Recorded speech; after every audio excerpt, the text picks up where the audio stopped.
Are we live? Yeah, Still? we're back. Yeah, I think everybody just dropped. Yeah, we're back. We're good to go. Sorry about that. Yeah. Hurricane. Oh, great. Yeah. Hurricane. Hurricane weather. All right. Where were we?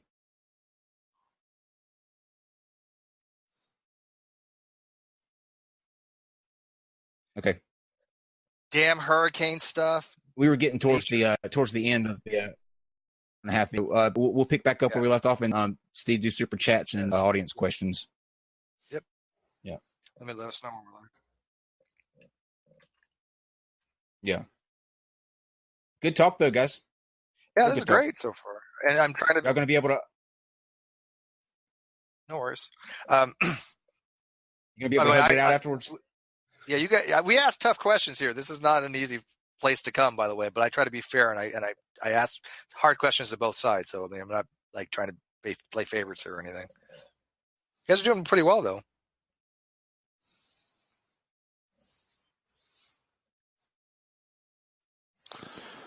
Is Emrazz back with us? I don't know. Yes, I'm here. Okay. Whoa. Are you in an airplane, Emrazz?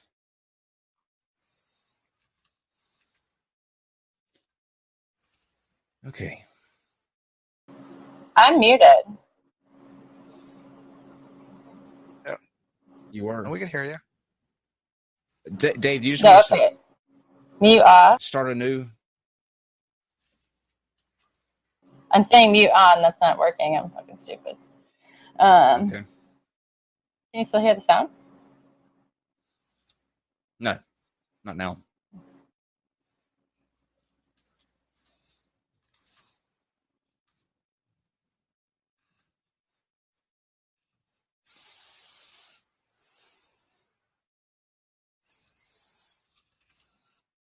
I wonder if it'll let you just create a new event.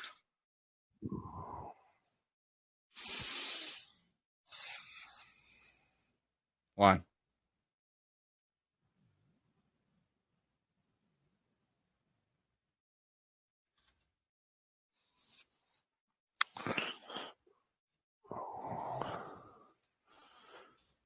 Yay. Violence and technology.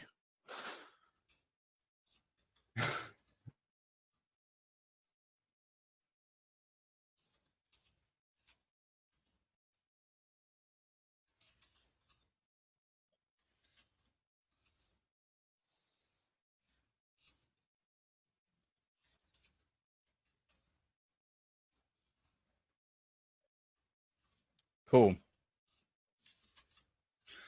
Okay. So, okay. Yes. Great. Sweet. We apologize for that. Our producer is in the middle of a hurricane, so ask. All right, Stephen, are you ready? Okay. Wellington Smith for $10 asked, I thought I was MGTOW. I'm divorced, single, and voluntarily celibate and doing my own thing. But then I read their mission statement and affiliations. So no. What would you say the mission statement is for the MGTOW? In fact, I probably should read it myself, actually. It's just doing their own thing. They've cut women out of their lives, and they're using that time and resources to take care of themselves. That's pretty much it right there.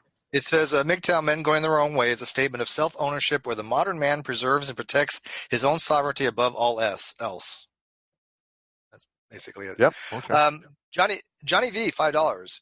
What value is more important to today's society? Believe women or due process of law? Generally interested here.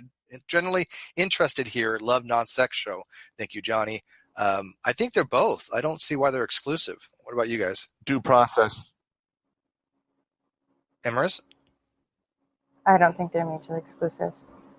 Yeah, I don't see how they're mutually exclusive either. I mean, when we're talking about beliefs of somebody, we can say we believe women and still give the man the due process of law. Of course.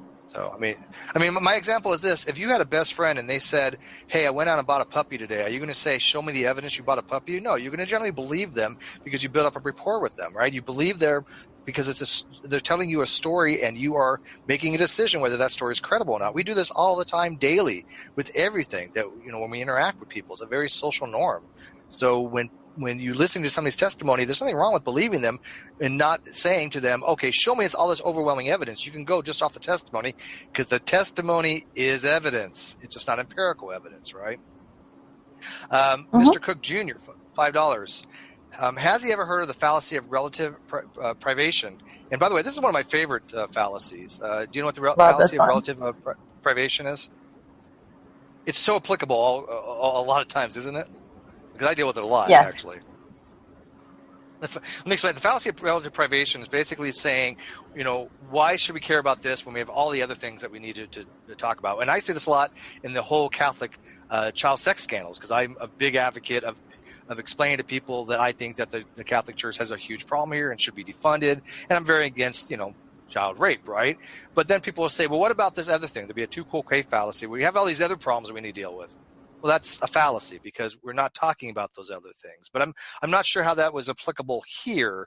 But maybe that Terrance, you're saying that because of these other circumstances that have happened to you in your life, then this is why we have the MGTOW? Because it is based upon a lot of your personal anecdotal stuff. This isn't just about me. Fine, but. Okay. Listen, first of all, I'm not running MGTOW. I'm not their spokesman. I'm just responding to. What I'm doing is a logical response to the way the world is right now in regards to men. Emrazz, do you want to touch on that real quick? Well, I also thoroughly enjoy. Oh, I can hear that now. Is that me?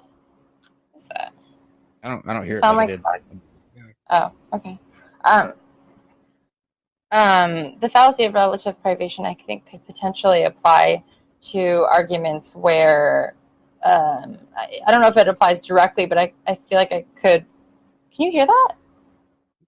Just you. No.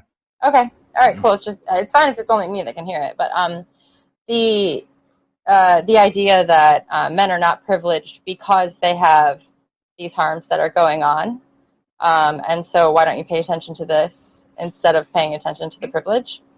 So although I'm not sure it corresponds directly with how the fallacy typically plays out, I can understand how it hears that way when you're listening to it. I think you make an argument, because the relative privation, basically just people are saying, well, it's bad, but it's not as bad as something else, right? Right. Mm-hmm. That's because it's relative. And privation usually is used in philosophy as being like, if what is good, what's the absence of evil? That's called the privation argument for good. But Dim Sum Nim Sung, $20 Canadian. Privileges are earned, not gifted. Okay. That might be Except true. for that $20 that you guys just got. What's that? Nothing. Just being a dick. Caitlin Chloe, $10. MGTOW. I don't know your name. It's Terrance Popp, by the way, and I don't care. Told you anyways, though. You're not worth caring. I hope you spend the rest of your life jacking off so no other woman is subjugated to your disgusting existence. Wow, that's pretty harsh. Haven't heard that before. Oh, my Lord. Thank you so much. She has a way with words. Yeah, whatever. I get that all the time. Johnny V, $2. Will replicants make human companionship obsolete? That's a whole different topic, I think, for a show. It's like sex. That whole sex robot thing. Yeah. I don't know. Is that what they're called? Replicants? Yeah, I mean, yeah, sure. And well, some of them are pretty amazingly anatomically correct, from what I understand. I think it could potentially have come from the mention of an artificial womb earlier in the conversation. And go watch Blade Runner. Go watch Blade Runner if you're really interested in that. Yeah. That's exactly what I was going to say. Sweet Heathen, $10. If you're mad at the flaws in the system, work to fix it. Why hate all women when they're not to blame? Society was built mainly by men of the past. We fought and died for a voice. Move forward, not back. There's something to be said for that. I mean, what do you think about the women that have fought? And there has been deaths by the promotion of women's rights. I mean, there's not like they haven't been violence against women for them speaking out, especially in the foreign countries.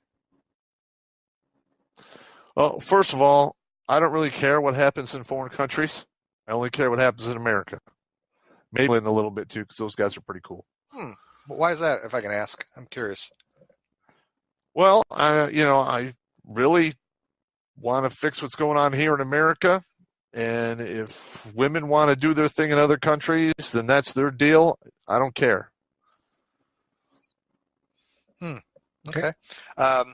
Mr. Cook Jr., $2. It's a wonder you were ever married. I don't know why that. That's a good one. Yeah. Yeah, nice. Nice. I think it's a fair question to ask. Is more, do you think you would have been involved in the MGTOW movement if it wasn't for the experiences you've had with a bad marriage? Which, by the way, my compassions go out to you. I haven't ever had a bad marriage, but I've had bad relationships, and I know they can get pretty. Well, my marriage was great until I came home wounded from Iraq, and then basically she wrote me off and put a knife in my back, took away my kids, killed my dog, and I wound up living in the street.